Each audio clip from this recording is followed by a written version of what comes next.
ടോമാറ്റോനെ പറ്റി ഓർക്കുമ്പോൾ എനിക്ക് ആദ്യം ഓർമ്മ വരുന്നത് ഞങ്ങൾ തമ്മിൽ ഒരു സിനിമ, ഫാസിൽ സാറിൻ്റെ ഒരു ഫിലിം ഊട്ടിയിലാണ് നടന്നത്, മണിമത്തൂരിലെ 1000 ശിവരാത്രികൾ.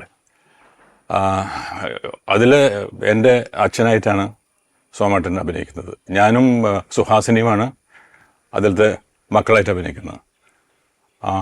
അപ്പോൾ ഞങ്ങൾ തമ്മിൽ വലിയൊരു ഇമോഷണൽ ലിങ്ക് ഉണ്ടായിരുന്നു.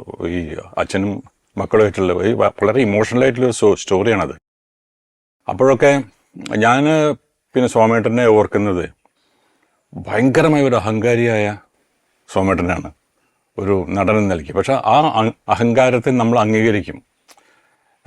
കാരണം അത് ഈ സിനിമയിൽ വന്നതിന് ശേഷമുണ്ടായ അഹങ്കാരമല്ല, അത് സിനിമയ്ക്ക് മുമ്പുള്ള, അത് ജന്മനാല് തന്നെയുള്ള ഒരു പ്രമാണിത്വത്തിൻ്റെ ഒരു അഹങ്കാരം ഉണ്ടായത്. അത് നമ്മളെപ്പോഴും ആ അഹങ്കാരത്തെ ഞാൻ അംഗീകരിച്ചിട്ടുണ്ട്, ഞാൻ ആരാധിച്ചിട്ടുണ്ട്, സ്നേഹിച്ചിട്ടുണ്ട്.